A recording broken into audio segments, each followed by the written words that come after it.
سلام تعني هبلي كراتن فتواتن تقاتلتي مدف سابوين تايمس أبي قدر خلت سابوين تايمس تركبو نلو مزحرنا يوم حصرتن وانا نزولنا محبريتات حزنا لكم مسئنا نسنا مكتالكم نعدم قدمي نبزر زيناتنا مسقارنا قنق عندنا تطونا باخم كنبل إيرترا أبي صعوق عزيوم زمن واستبحالو أصورة توفيرا كم تركب استقلس انتخون بتقاراني إيطوبياون حدا عزي تفحالته هيليكوفتر عدي قلو مسعد جيت زا هيليكوفتر تتحيزو نيرترا زشاقل اندا تفحال اللي يركب بتقاراني قن إيطوبيا زشاقلو حدا حبريتاون كاب إيرترا اندا تسمعو يركبو أزي كمزيلون دخالون ودباويت كتما إيرترا زخونت مصوعون أب حدقا متقعت درون ميسائلن كم زودق تتقيسلو كامن تايز بقس أيو بسفحو كسمعو ويهم أزي كمزيلون دهالو دما لوك أدامي منيستر دكتور أبي حمر تشكيمو نابتق عصب زيتنك أساسا أي تقيتها توردا لمون ناب عصب نيشتنك قرب بمبالة ديبو ناب زيتا بحالة وردا كل العفار كمز قربة تقاليس علم أزابوتا دما كاب عصب عستاتا 4 كيلومتر اترحق مسموخانات التحيزم أزر رابو خوين الله زرزرو أبي مدلونات خاتيتو يو لايك كومنت شير سبسكرايب مقبرة يتزنقعو ببزالهم موسنا يتسانح تقبر لنا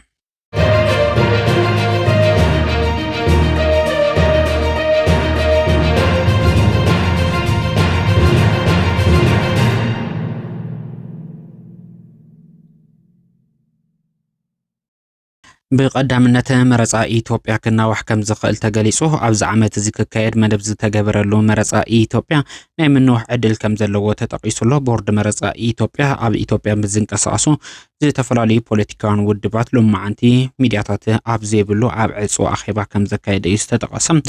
يخون بره بورد مرصا إثيوبيا نتمدرخ خوني لحيز وزمص أجندا بستجبرنا يتقوم من قصاص كم استغير يستجلس بفلايف أب إثيوبيا زنقصاصا كلن تقاومت بوليتيكان ودبات حزي إثيوبيا زلته كنتات صدتان كنتات السلام نمرصا زعد مزي مخوان تتحيزم مرصا إثيوبيا كنا وحز صوعه تقاومو أسمع ملو زبل حدش حبريتا وصلهم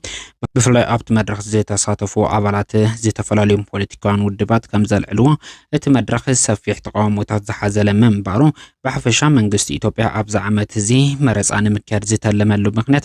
مستزلو نايص تاصقم تدميرو مرصا كاچوروري خلي زبل سقات بملعديم اتوم تقاومت بوليتيكان ودبات مرصا كيكايد بسفيح زي تقاومو عموداتا اتي بورد مرصا إثيوبيا حزوز مص اجندا نميت انكي قربه كبتن كم زخال زوص حدش حبريتا يملخت قدم قبل منقست إثيوبيا سنك كورونا نحد عمت مرصا اناويحو منبارو زذكريه بفلاي اب تحت مريحنات قدماي منستر دكتور أبي أحمد فلم عوان زي تقايد مرصا نحد عمت كنا وحكم زي تجدد الذكر انتخون اذا مسمو خوانتو تحيزو دما ودب حوحات بفلاي منقست تقري نوصانا منو مرصا إثيوبيا بزي مقبالو نايولقو بفلاي اب تقري راح زي تحاصر مرصا اكايدو منبارو زذكريو دحر زمرصا ون دحر كلتا ورح صانحيت اب تقري كبير كويناتو اللي منبارو زذكريوم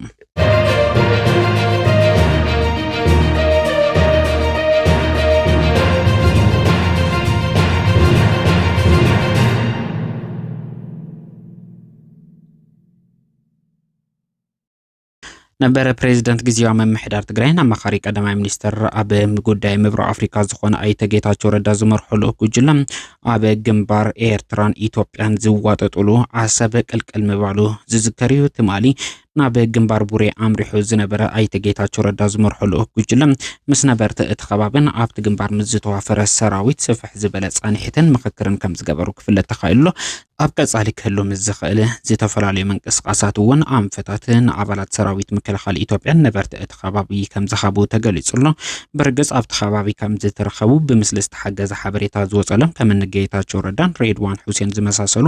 ላዕሎት ኣመራርሓ ኢትዮጵያ ዋላ እኳ እንተነበሩ ዋና ኣዛዚ ሰራዊት ምክልኻል ኢትዮጵያ ፊልድ ማርሻል ብርሃኑ ጁላን ኣዛዚ ሓይሊ ኣየር ኢትዮጵያ ዝኾነ ጀነራል ይልማ መርዳሳውን ኣብቲ ቦታ ከም ዝተረኸቡ ይስተገለጸ ይኹን እምበር ናይዞም ክልተ ላዕሎት ኣዘዝቲ ሰራዊት ምክልኻል ኢትዮጵያ ሓዊሱ ስሞም ናይ ዘይተጠቐሱ ላዕሎት ኣዘዝቲ ሰራዊት ኢትዮጵያ ናብ ግንባር ቡሬ ዝገበርዎ መገሻ ብምስጢር ክትሓዝ ከም ዝተገበረ እዩ ዝተቐለጸ ኣብቲ መድረኽ እውን ብርክት ዝበሉ ሓሳባት ከም ዝተለዓለ ዝተጠቐሰ እንትኸውን ኣብ ቀጻሊ ኢትዮጵያ ዓሰብ ንምቁፅጻር ኣብ እትገብሮ ወተሃደራዊ ምንቅስቓስ ህዝቢ እቲ ከባቢ ዶጀን ኣብ ዝኾነሉ መንገዲ እውን ብሰፊሑ ከም ዝተመኸረዩ ክፍለጥ ዝተኻለ ድሕሪ ኣኼባ ድማ ጌታቸው ረዳን ሓላፊ ድሕንነት ኢትዮጵያ ዝኾነ ኣምባሳደር ሬድዋን ሁሴን ኣስታ 35 ኪሎ ሜትር ካብ ዓሰብ ርሒቓ ኣብ እትርከብ ቢዱ ከም ዝተረኸቡ እዩ ዝተገለጹ። ሎማዓንቲ ካብቲ ከባቢ ዝወፀ ምስሊ ከም ዘረጋግጸ እውን ጌታቸው ረዳን ሬድዋን ሁሴን ቢዱ ኣብ ዝተባሃለት ወረዳ ክልል ዓፋር ተረኺቦም ሰፊሕ ምንቅስቃስ ከካይዱ ዘርኢ ምስሊ ተለቂቁሎም።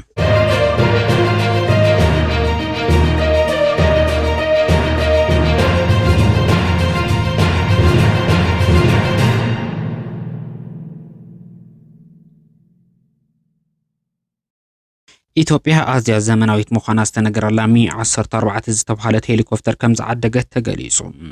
እዛ ኣዝያ ዘመናዊት ምዃና ዝተነገረላ ሄሊኮፕተር ኣብ ባሕሪ ናይ ምዕራፍ ተኽእሎ ከም ዘለዋ ተገሊጹሎ።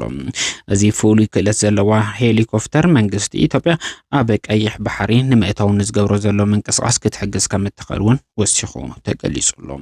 ከም ዝፍለጥ መንግስቲ ኢትዮጵያ ምስ መንግስቲ ሩስያ ዘለዎ ጥብቕ ርክብ ኣጠናኺሩ ዝቐጸለ እንትኸውን ቀደም ክብል Su-35 ዝዓይነተን ኣዝየን ዘመናዊት ምዃነን ዝተነገረለን ነፈርቲ ኩናት ንምዕዳግ ኣብ ስምምዕነት ከም ዝበፅሐን ቁፅረን 6 ምዃነን ዝተነገረለን እዘን ነፈርቲ ኩናት እውን ኢትዮጵያ ከይኣተዋ ከም ዘይተርፋ እዩ እንዳተገለጸ ፀንሐ። ሕዚ ድማ Mi-14 ወይ ከዓ Mi-14 ሄሊኮፕተር ኣብ ማያዊ ኣካላት ክዓርፋን ኣብ ኩናት ሓይሊ ባሕርታት እውን ኣዝዩ ብሉፅ ውፅኢት ከምፃ ዝኽእላ ዘመናዊት ሄሊኮፕተር ከም ዝዓደገ እዩ ዝተገለጸ።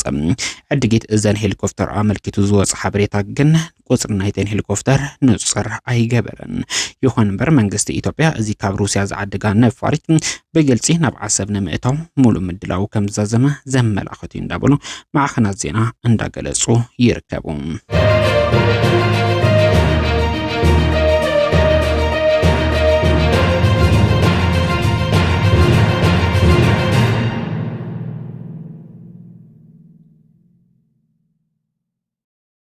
ኣብ ምጽዋዕ ዝዓረፈት ካርጎ ነፋሪት ኣዘራራቢትን ፖለቲካ ቀርን ኣፍሪካ ብዝለዓለ ደረጃ ናብ ወጥሪ ዘእትወት ኮይና ትርከብ።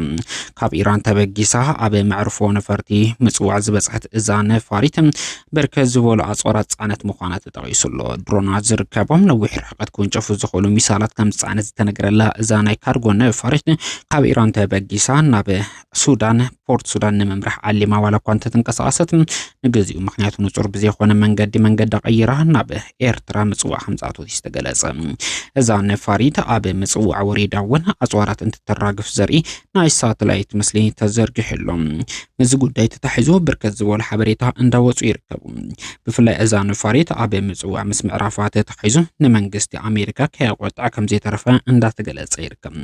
ብፍላይ ፋሪስ ኤር ዝተባሃለ መንገዲ ኣየር ብመንግስቲ ኣሜሪካ ማዕቀብ ዝተገበረሉ እንትኸውን ነዘን ነፈርቲ ማንም ሃገር ከይጥቀም መንግስቲ ኣሜሪካ እውን መጠንቀቅ ተሓሊፉ ነይሩ።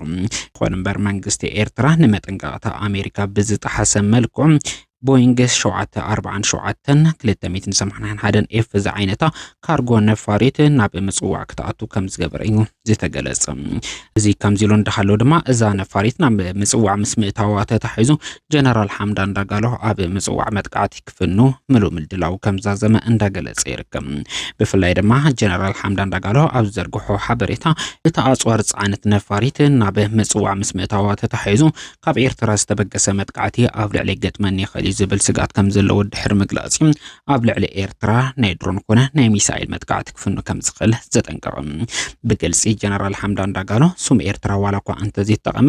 ኣብ ጎረባብቲ ሃገራት ዝፍኖ ዝኾነ ይኹን መጥቃዕቲ ናይ ምጽዋር ዓቕሚ ከም ዘይብሉ ድሕር ምጥቃስ ነዚ መጠንቀቕታ ዝጥሒሱ ስጉምቲ ንምውሳድ ምዝንቀሳቐስ ጎረቤት ሃገር ግን ኣድላይ ዝተባሃለ ግብረ መልሲ ንምውሳድ ድሉ ከም ዝኾነ ኣረጋጊጹሎ።